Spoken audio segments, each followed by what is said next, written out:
Good evening everyone. अगर आप stock market में अपने पोर्टफोलियो को लेकर के खासे सीरियस हैं, आप पूरी तरीके से प्लान करके अपना पोर्टफोलियो डिज़ाइन करते हैं, तो आई एम श्योर कि आप डिफरेंट जो सेक्टर हैं उनको करीब से देखते होंगे कि कब ये सेक्टर्स जो हैं वो ओवर वैल्यूड है या अंडर वैल्यूड है। बात अगर करूं मैं आईटी इंडेक्स को लेकर के, आईटी सेक्टर को लेकर के, तो आईटी सेक्टर में एक सिग्निफिकेंट करेक्शन देखने को मिला है 2022 में, जहां निफ्टी 6% डाउन है, 2022 की बात कर रहा हूं, वहां आईटी सेक्टर्स जो है वो करीब 30% नीचे है। हालांकि 8-8.5% का एक रिकवरी देखने को मिला, लेकिन स्टिल करीब 24 से 25% अभी भी नेगेटिव है। तो आज इस वीडियो में मैं सीधे ये बात करूंगा कि आखिर वो कौन से मेन फंडामेंटल्स रीजन है जिसके कारण आईटी स्टॉक इतनी तेजी से नीचे आए हैं, और साथ ही साथ ये भी बात करूंगा कि क्या इस लेवल पे आईटी स्टॉक्स में इन्वेस्टमेंट करना सही है या नहीं। वीडियो में लास्ट तक बने रहिएगा। मेरा नाम अनुराग है, मैं सेल्फी कैपिटल का फाउंडर हूं, एक सेबी सर्टिफाइड रिसर्च एनालिस्ट हूं और एक प्रोफेशनल स्टॉक मार्केट ट्रेडर और ट्रेनर हूं। अगर आप आईटी स्टॉक्स को लेकर के बात करेंगे तो चाहे वो टीसीएस की बात हो, चाहे विप्रो की बात हो, लार्ज स्टॉक जो कंपनीज हैं, वो लार्ज कैप कंपनीज, उनके बारे में अगर आप बात करें तो उनका भी स्टॉक करीब 30 से 40% नीचे आता हुआ नजर आया है। वहीं अगर आप स्मॉल मिड कैप जैसे माइंडट्री के बारे में बात कर ले, जेंसर टेक्नोलॉजी के बारे में बात कर लें, तो ये तो करीब 50% के आसपास नीचे जाते हुए नजर आए हैं। मैं स्पेशली जेंसर के बारे में बात करूं तो 47%, 48% ये अपने हाई से डाउन होता हुआ नजर आया है। क्या रीजंस है इतना ज़्यादा ब्लड बाथ का? गिरावट तो सारे सेक्टर में देखने को मिली है अपने हाई से, लेकिन आईटी स्पेशली इतना ज़्यादा ब्लीड क्यों कर रहा है? बहुत सारे लोग मुझसे ये पूछ रहे थे जिनके पास आईटी के शेयर्स होल्डिंग्स में हैं, उन्हें क्या करना चाहिए, इस लेवल पे एवरेज करना चाहिए या नहीं करना चाहिए, या फ्रेश बाइंग भी इस लेवल पे करना चाहिए नहीं करना चाहिए। इन सारे बातों का जवाब आपको इस वीडियो में मिल जाएगा। अगर आप आईटी सेक्टर को लेकर के बात करेंगे तो पोस्ट कोविड-19 आईटी सेक्टर ने निफ्टी को कंप्लीटली आउट परफॉर्म किया था। डेटा आपसे शेयर करता हूं। कोविड-19 में जब मार्केट ने लो हिट किया था, उसके बाद वहां से जो स्मार्ट रिकवरी आई थी मार्केट में, निफ्टी ने करीब 114% का पॉजिटिव रिटर्न दिया। रिकवरी थी वो 114% की थी अपने लो से। वहीं जो आईटी इंडेक्स है निफ्टी आईटी, उसने 230% के आसपास का रिटर्न दिया था, करीब डबल से भी ज़्यादा। तो जब सिचुएशन ऐसा है तो आप समझ सकते हैं कि इतना तेज रैली के बाद ओवर वैल्यूड होना तो निफ्टी आईटी स्टॉक्स को बनता ही था। और जो पहला रीज़न है कि क्यों ये निफ्टी आईटी स्टॉक्स नीचे आए हैं, आईटी सेक्टर के सारे स्टॉक्स नीचे आए हैं, वो रीज़न है ओवर वैल्यूएशन। आईटी कंपनियों के पी देख करके ही आप अंदाज़ा लगा सकते थे कि ये काफ़ी एक्सपेंसिव है। जहां 20-22 का पी टीसीएस का होता था, वो 34-35 का नज़र आ रहा था। और वैसे आप सारे आईटी स्टॉक्स को उठा लीजिए, सबके जो पी थे वो काफ़ी एक्सपेंसिव नज़र आ रहे थे। और जब वैल्यूएशन हाई होता है तो वही वो टाइम होता है जहाँ पे एफआईज सेल करके साइड से निकल जाते हैं और स्टॉक्स आपके हाथों में थमा देते हैं। यही यहाँ पे भी हुआ है, और ओवर वैल्यूएशन जो था, निफ्टी को आउट परफॉर्म किया था आईटी सेक्टर, उसके कारण ही इसमें बहुत ही ज़्यादा प्रॉफिट बुकिंग आई और आईटी स्टॉक्स जो हैं इतना हैवली करेक्ट होते हुए नजर आए हैं। अब दूसरा पॉइंट के बारे में बात करता हूँ। सेकेंड पॉइंट है फॉलिंग ऑपरेटिंग मार्जिन। अब कुछ दिनों पहले तो बात होती थी कि जो ऑपरेटिंग मार्जिन है वो आईटी स्टॉक्स के बहुत ज़्यादा है, आईटी कंपनीज के ऑपरेटिंग मार्जिन काफ़ी हायर थे। फिर अचानक ऐसा क्या हुआ?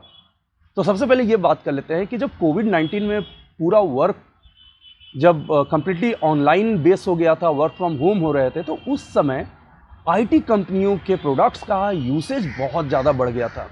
वैसे सिनारियों में आईटी कंपनीज ने बहुत ज़्यादा प्रॉफिट बनाया था, उनकी ऑपरेटिंग मार्जिन काफ़ी तेज़ी से ऊपर बढ़ी थी, रेवेन्यू तेज हुए थे, क्योंकि उनका जो कॉस्ट है, एम्प्लॉय कॉस्ट और अदर जो ट्रैवलिंग कॉस्ट वगैरह होती है एम्प्लॉय का रिलोकेशन करने में, वो सारी काफ़ी कम हो गई थी, वो सारी चीज़ें काफ़ी कम हो गई थी, तो ऑपरेटिंग मार्जिन काफ़ी बढ़ गया था। और आईटी कंपनी ने बहुत ज़्यादा पैसा भी बनाया था। जहां सारे अदर सेक्टर थे वो स्ट्रगल कर रहे थे, प्रॉब्लम हो रही थी, आईटी सेक्टर ने धुआंधार पैसा बनाया था। लेकिन जैसे ही अनलॉकिंग हुई इकोनॉमी की, फिर से एम्प्लॉय जो है वो अपने ऑफिसेज जाना शुरू कर दिए, तो स्पेंडिंग बढ़ गया, ट्रैवलिंग शुरू हो गई, तो कंपनियों पे बर्डन बढ़ना शुरू हो गया। और सबसे खास बात ये हो गया कि पोस्ट कोविड डिफरेंट जो आईटी की कंपनीज थे उन्होंने टैलेंट्स को अट्रैक्ट करने के लिए हैवी पर्क्स देना, हैवी सैलरी ऑफर करना शुरू कर दिया, जिसके कारण डिफरेंट जितने भी आईटी कंपनीज हैं उसमें एट्रिशन रेट हाई हो गया। एट्रिशन रेट का मतलब ये होता है कि कोई भी एम्प्लॉय जो है एक कंपनी को छोड़ करके दूसरी कंपनी में जाता है तो बोला जाता है कि एट्रिशन हाई हो रहा है। ज़्यादा से ज़्यादा लोग अगर कंपनी छोड़ करके जा रहे हैं तो ये बोला जाता है कि एट्रिशन बहुत हाई है। तो यहाँ पे यही सिनारियो हुआ। एट्रिशन हाई होने के कारण कॉस्ट कंपनियों के बढ़ते गए।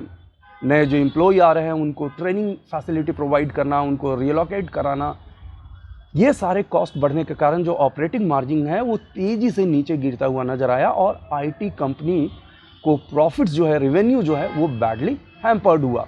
और इसके कारण ही ये सबसे बड़ा रीज़न है कि आईटी कंपनियों के शेयर प्राइस नीचे आते गए, क्योंकि वो बायर्स के लिए फेवरेबल नहीं थे। एक और जो इम्पोर्टेंट पॉइंट ये है कि जो Q4 यानी जनवरी टू मार्च वाला जो क्वार्टर रहा है, इस क्वार्टर में आईटी कंपनियों के जो रिजल्ट आए हैं, क्वार्टरली रिजल्ट, वो एस्टिमेशन से काफ़ी नीचे आए हैं और उसके कारण आईटी कंपनियों में सेलिंग देखने को मिला है। तो ये जो मैंने रीजंस बताए आपको, ओवर वैल्यूएशंस को लेकर के कंपनियों में प्रॉब्लम आ गई, सेलिंग आ गई एफआईज की तरफ से, ऑपरेटिंग मार्जिन का कम होना, और साथ ही साथ अभी मैंने जो थर्ड पॉइंट बताया क्वार्टरली रिजल्ट एस्टिमेशन से नीचे आना, ये 3 मेजर रीजंस थे जिसके कारण आईटी स्टॉक्स जो है वो ब्लीड करते हुए नजर आए। अब सवाल ये उठता है कि यहाँ खरीदना चाहिए या नहीं। तो एक सिचुएशन आपसे शेयर करता हूँ। अगर हम बात लॉन्ग टर्म पोर्टफोलियो के लिए करते हैं तो कई जगह तो बोला जाता है लॉन्ग टर्म में कुछ भी खरीद लो प्रॉफिट हो जाएगा, ऐसा कुछ नहीं होता है। याद रखिएगा, बड़ा लेमन लैंग्वेज में बोल रहा हूँ, आप लॉस में चले जाएंगे, बर्बाद हो जाएंगे। सीरियसली, सिर्फ लॉन्ग टर्म के बारे में इन्वेस्टमेंट करने से, लॉन्ग टर्म के लिए कोई स्टॉक खरीदने से आपको कभी फ़ायदा नहीं होगा। सही स्टॉक सही दाम पे खरीदने से ही फ़ायदा होता है। अब सवाल ये उठता है कि इतना स्टॉक जो है करेक्ट हो चुके हैं आईटी सेक्टर के, तो यहाँ कुछ पॉसिबिलिटी बनती है। तो सिल्वर लाइनिंग क्या है, पॉजिटिव बातें क्या है, वो ज़रा मैं आपसे शेयर करता हूँ। तो आईटी सेक्टर जो है वो एज ए होल फ्यूचर में बहुत अच्छा करने वाला है। करंट सिनारियो में भी अगर आप आरओई और आरओसी को देखेंगे तो काफ़ी हेल्दी नज़र आते हैं और कंपनियां जो है वो कहीं ना कहीं अपने रिटर्न को मेंटेन करने की कोशिश कर रही है, आगे भी बेहतर करेगी। और सबसे इम्पोर्टेंट बात यह है कि आईटी की जितनी कंपनियां भी उठा ले, उनका डेट टू इक्विटी रेशियो जो होता है वो नेग्लिजिबल होता है।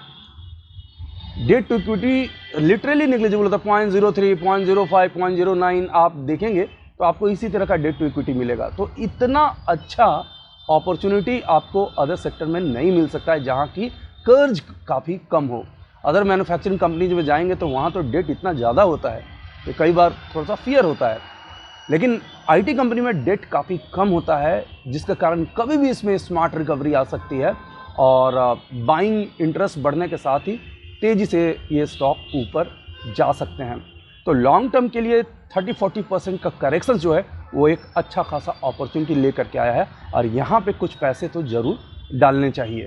इन कंपनियों का ऑर्डर बुक काफ़ी बेहतर है और ग्रेजुअली इंक्रीज करता है हुआ नज़र आ रहा है। तो आईटी स्टॉक्स जो है वो आपके पोर्टफोलियो में तो ज़रूर होना चाहिए। ऑफ कोर्स पोर्टफोलियो में एलोकेशन किसी भी पर्टिकुलर सेक्टर का बहुत ज़्यादा मत कर लीजिए। बहुत लोगों ने आईटी को इतना ज़्यादा एलोकेट किया था जिसके कारण वो थोड़ा सफ़र कर रहे हैं। तो एलोकेशन थोड़ा सा स्मार्टली कीजिए तो आपके पोर्टफोलियो के लिए वो बेहतर होगा।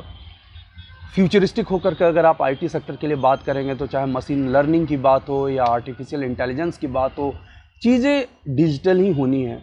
और जब ऐसा होगा तो आईटी कंपनीज के डिमांड्स जो है, उनके प्रोडक्ट्स की डिमांड हमेशा रहनी ही है। तो इसलिए अगर आपके पास आईटी स्टॉक्स ऑलरेडी है, आपके पास होल्डिंग्स में है, तो आप कंफर्टेबली वेट कर सकते हैं लोएस्ट लेवल पे। अगर आपको लगता है तो आप एवरेज आउट भी कर सकते हैं। ट्रेडिंग में एवरेजिंग नहीं करनी चाहिए, लेकिन इन्वेस्टमेंट में एक्यूमुलेशन ज़रूर करना चाहिए। मैं बात ये एक्यूमुलेशन को लेकर के कर रहा हूँ। क्योंकि आपने जब पहली बार ख़रीदा होगा तो 100% इक्विटी वहाँ पे एलोकेट नहीं किया होगा, कुछ ना कुछ आपने वहाँ पे अपने टोटल इन्वेस्टमेंट का कुछ जो पोर्शन है वहाँ पे एलोकेट किया होगा, तो आपके पास पैसा फ्री ज़रूर पड़ा हुआ होगा। तो उन पैसों को अब यूटिलाइज कर सकते हैं और कुछ 20 से 25% इस सिनारियो में तो यहाँ पे डाल सकते ही हैं। लेकिन ये सारा वीडियो जो है एजुकेशन पर्पस के लिए है, लर्निंग पर्पस के लिए है, तो आप अपने फाइनेंशियल एडवाइजर से इसके बारे में ज़रूर डिस्कस कर लें, क्योंकि कोई भी लॉस एंड प्रॉफिट जो होगी वो आपकी खुद की रिस्पॉन्सिबिलिटी होगी। साथ ही साथ आप हमसे फेसबुक, ट्विटर, इंस्टाग्राम, कोरा और लिंक्डइन पे कनेक्ट हो सकते हैं। और अगर आप लाइव मार्केट में मुझसे पर्सनली कनेक्ट होना चाहते हैं स्टॉक मार्केट एनालिसिस और अपडेट्स के लिए, तो हमारा फ्री टेलीग्राम चैनल ज्वाइन कीजिए। उस टेलीग्राम चैनल का लिंक डिस्क्रिप्शन बॉक्स में नीचे दिया गया है और बाकी जितने भी सोशल मीडिया हमारे प्रोफाइल्स हैं उनका भी लिंक डिस्क्रिप्शन बॉक्स में नीचे दिया गया है। Thanks for watching, take care. Video को लाइक करें, शेयर करें, सब्सक्राइब करें और आने वाले वीडियोस के नोटिफिकेशंस के लिए बेल आइकन को दबाएं।